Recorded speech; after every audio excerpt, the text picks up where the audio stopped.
introduce now to our CBSN panel here, of course, my colleague, Josh Elliott, but also Neera Tanden, who's President and CEO of the Center for American Progress. So, Neera, thanks so much for being with us. Great to be with you. Let me ask you, you spoke at this convention earlier.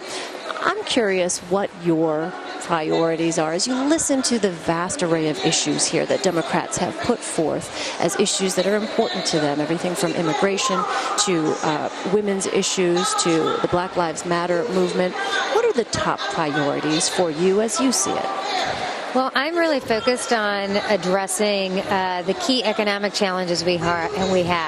You know, if you really look at what the debate has been over the last year, I think people in the country are frustrated by a lack of wage increases. We continue to see rising inequality. People recognize we've made a lot of progress in the last 8 years. Democrats particularly have recognized that we've made a lot of progress, but there's more work to do.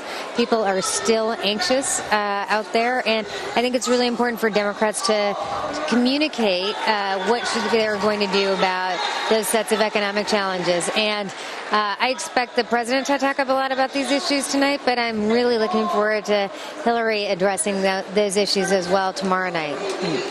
What is it you think that Democrats need to do on day 3 of this convention when we do have the president, the vice president, we have Hillary Clinton's running mate speaking, a person who, according to polls, is not very well known by most of the public. They don't know enough about him to even have opinion, most voters. What do you think the takeaway needs to be for day 3? So I think there's really 2 jobs tonight. First, this will be Tim Kaine's great opportunity to introduce himself to the American people.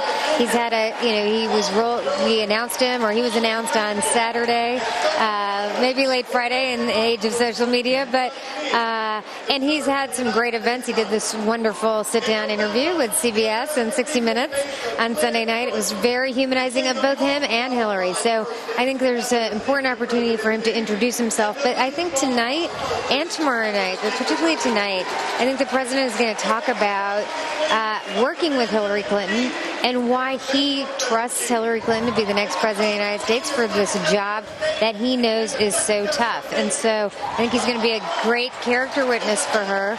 And then, of course, tomorrow she'll be able to talk about her plans and her vision for the country. And Neera, in breaking with de facto tradition, we are hearing a lot from Donald Trump this week during this convention. We certainly did today. He held one could say a wide-ranging press conference today, in which he touched upon, in part, the idea of the federal minimum wage. And he seemed to take it as precise a position, perhaps, as we've heard him take. He committed, it seemed, to $10 an hour. He did move the dial up to $15 an hour for a touch, at least in the part of an answer.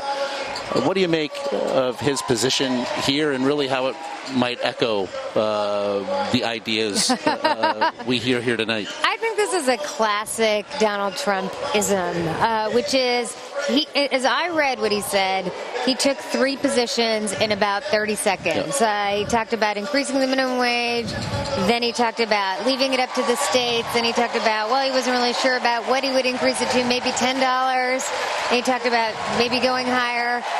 So, I think this is a really vital issue. When, the cameras weren't really paying that much of attention to it, he was saying that we should have a wage decrease. Last fall, he said we should have a wage decrease. And I think it's really important that voters recognize that you can't really trust Donald Trump on the issue of the minimum wage. And I think this will be one issue, just like another series of issues where he changes his mind tomorrow or the next week or the next week after that. I think he's trying to appeal to certain voters, but, tomorrow he'll hear from some of his conservative base.